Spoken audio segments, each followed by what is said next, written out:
রাসূলুল্লাহ সাল্লাল্লাহু আলাইহি ওয়াসাল্লাম কদরের রাতগুলোতে কি কি ইবাদত করতেন। আমি খুঁজে 5টা আমলের কথা পেয়েছি বিশেষভাবে। রাসূল সাল্লাল্লাহু আলাইহি ওয়াসাল্লাম বলেছেন, মান হুরিমা খায়রাহা ফাকাদ হুরিম, যে কদরের বরকত থেকে খায়ের থেকে বঞ্চিত হলো সে আসলেই বঞ্চিত। হি ইজ দ্য লুজার, সে হতভাগা, সে পোড়া কপাল, সে বঞ্চিত। লাস্ট 10 days অফ রমাদান খুব গুরুত্বপূর্ণ, সবচেয়ে the cream time of Ramadan. I repeat, এটা রমাদানের একেবারে মাহেন্দ্রক্ষণ। এই 10 দিনের যে কোনো 10 রাতের যে কোনো রাত কদর হয়ে যেতে পারে, বিশেষ করে অড নাইটস গুলো 21, 23, 25, 27 এবং 29, যে কোনো দিন হয়ে যেতে পারে কদর। তো বুদ্ধিমানের কাজ হচ্ছে আমরা যেন রমাদানের শেষ 10 রাতে লাগাতার একইভাবে একই স্পিডে আমরা যেন ইবাদত করি। কোন রাতে বেশি করলাম, হয়তো 27 রাতে আমি খুব ভাব গাম্ভীর্য নিয়ে খুব আবেগ নিয়ে ইবাদত করলাম, কিন্তু হয়ে যেতে পারে যে এবছর কদর ছিল 25 রাত, হতে পারে না? পারে। তো আমরা তো মিস করে ফেললাম। তো আমরা যেন মিস না করি। বুদ্ধিমানের কাজ হবে সমান তালে ইবাদত করা। এবং এটা এত গুরুত্বপূর্ণ, রাসূল সাল্লাল্লাহু আলাইহি ওয়াসাল্লাম এত এমফাসাইজ করে কোন রাতের কথা বলেনি।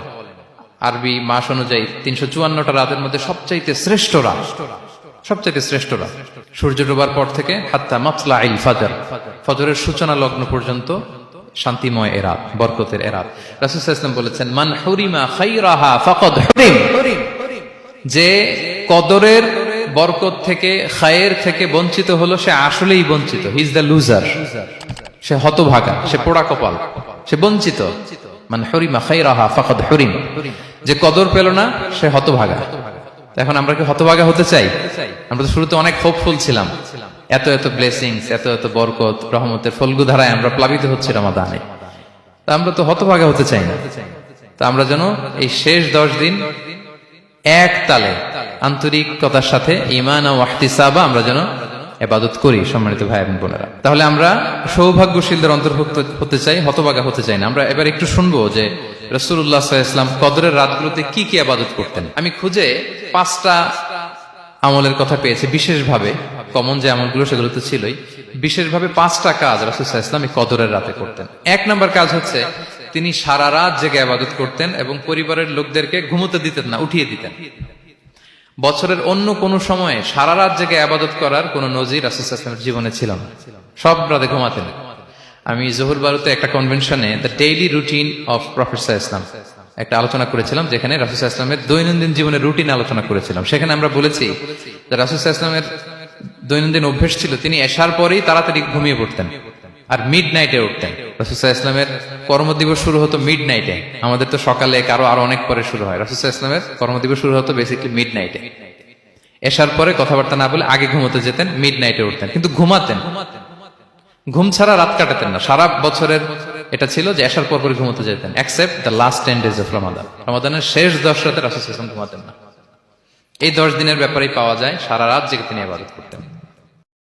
আম্মা জান আয়েশা রাদিয়াল্লাহু তাআলা আনহা বলেন, ইযা দাখালাল আশরু আহিয়াল লাইলা ওয়া আইকাযা আহলা ওয়া জাদ্দা ওয়া শাদ্দাল মিজার। রমাদানের শেষ দশক যখন আসতো রাসূল সাল্লাল্লাহু আলাইহি ওয়াসাল্লাম সারা রাত জেগে ইবাদত করতেন। পরিবারের সদস্যদেরকে জাগিয়ে তুলতেন, স্ত্রীদের ঘুমাতে দিতেন না, জাগিয়ে তুলতেন। ফাতেমা রাদিয়াল্লাহু তাআলা আনহার ঘর পাশেই ছিল, তাদেরকে যে জাগাতেন এবং নিজে সারা রাত ইবাদত করতেনই। জাদ্দা ওয়া শাদ্দাল মিজার, খুবই বলিষ্ঠ ভাবে, খুব মজবুত ভাবে কোমরে গামছা বেঁধে নামার একটা এক্সপ্রেশন এখানে দেওয়া হয়েছে। মিজার, ইজহার মানে হচ্ছে বাংলা করলে হয় লুঙ্গি। লুঙ্গি আমরা যখন খুব শক্ত কোনো কাজ করতে যাই তখন তারা কি করে, খুব টাইট করে লুঙ্গিটা বাঁধে। তার মানে বোঝানো হচ্ছে রাসূল সাল্লাল্লাহু আলাইহি ওয়াসাল্লাম কোমরে ভালো করে লুঙ্গি বেঁধে বা গামছা বেঁধে আটকাট বেঁধে নামতেন শেষ 10 দিনের জন্য। এই সময় তিনি মানে কাউকে কেমন যেন চিনতেন না, সবসময় ইবাদতে মগ্ন থাকতেন। এটা আমরা করতে পারি যে শেষ 10 দিনে আমরা একটা স্পেশাল প্ল্যান করতে পারি যে আমরা আমাদের সর্বোচ্চটুকু উজাড় করে দিয়ে লাস্ট 10 days অফ রমাদানের এই বরকত আমরা হাসিল করব, এটা যেন আমাদের মিস না হয়। তাহলে এটা আমরা একটা পেলাম। 2 নাম্বার হচ্ছে ইতিকাফ করা। রাসূলুল্লাহ সাল্লাল্লাহু আলাইহি ওয়াসাল্লাম রমাদানের শেষ 10 দিন ইতিকাফ করতেন। আম্মা জান আয়েশা রাদিয়াল্লাহু তাআলা আনহা বলেন, কানা ইয়াতাকিফুল আশরাল আওয়াখির মিন রমাদান। রমাদানের শেষ দশকে তিনি ইতিকাফ করতেন হাত্তা তাওয়াফাহুল্লাহ, ওনার ইন্তেকালের আগ পর্যন্ত এই অভ্যাসটাই তিনি জারি রেখেছেন। সুম্মা আতাকাফা আজওয়াজুহু মিন বা'দে, তারপরে ওনার স্ত্রীরা ইতিকাফ করেছেন।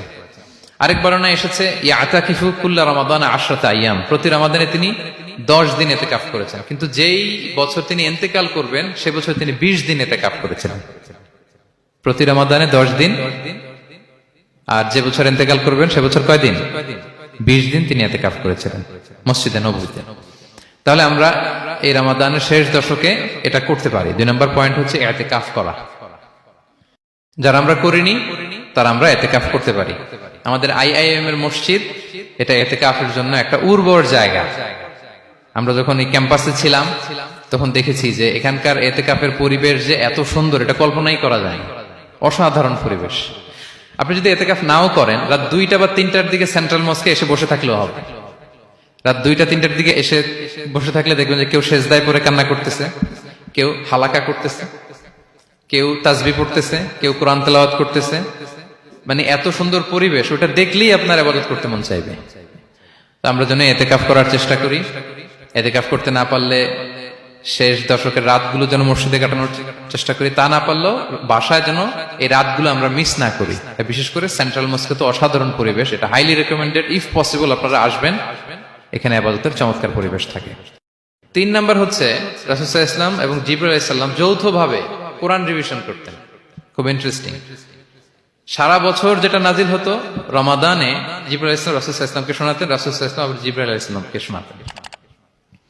সহিহ বুখারীর বর্ণনা, কানা জিবরিলু ইয়ালকাহু ফি কুল্লি লাইলাতিন মিন রমাদান ফায়ুদারিসুহুল কুরআন। প্রতি রমাদানের প্রতি রাতে এসে রাসূল সাল্লাল্লাহু আলাইহি ওয়াসাল্লামের সাথে কোরআন মুদারাসা করতেন।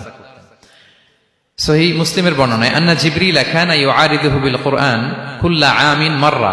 প্রতি বছর রমাদানে একবার শোনাতেন বা শুনিয়েছেন, যে বছর তিনি ইন্তেকাল করবেন তিনি 2 বার শুনিয়েছিলেন। আরাদা ইউআরিদু, মানে এটা ফ্রম বোথ সাইড। আরবি শব্দটা এমন যে জিবরাইল আলাইহিস সালাম শোনাতেন, এরপর রাসূল সাল্লাল্লাহু আলাইহি ওয়াসাল্লাম জিবরাইল আলাইহিস সালামকে শোনাতেন, কোরআন রিভিশন করা। তো এই শেষ দশকের রাতগুলোতে আমরা যেন বেশি বেশি কোরআন পড়ি। কোরআন তেলাওয়াত, কোরআনিক রেসাইটেশন হতে পারে, কোরআনের অর্থ পড়া হতে পারে, তাদাব্বুরে কোরআন হতে পারে, কোরআনের হালাকায় জয়েন করা হতে পারে। ইন ইটস এনি ফর্ম আমরা যেন কোরআনের সাথে অ্যাটাচমেন্টটা বাড়াই লাস্ট 10 days অফ রমাদানে। 4 নাম্বার, কিয়ামুল লাইল করা। রাসূল সাল্লাল্লাহু আলাইহি ওয়াসাল্লাম কিয়ামুল লাইল করতেন, এবং কিয়ামুল লাইল শব্দটাকে রাসূল সাল্লাল্লাহু আলাইহি ওয়াসাল্লাম কদরের সাথে জুড়ে দিয়েছেন।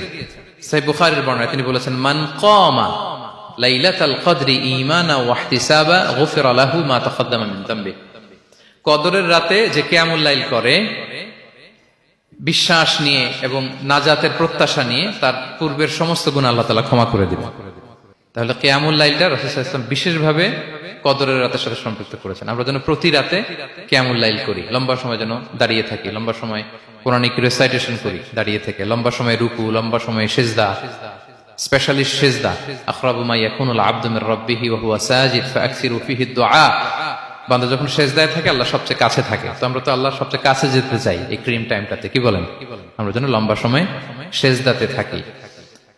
কিন্তু আমাদের অনেকের যেটা হয়, নামাজে তাড়াহুড়ো, অনেকের সব ব্যস্ততা যখন নামাজে দাঁড়াই এরকম হয়ে যায়।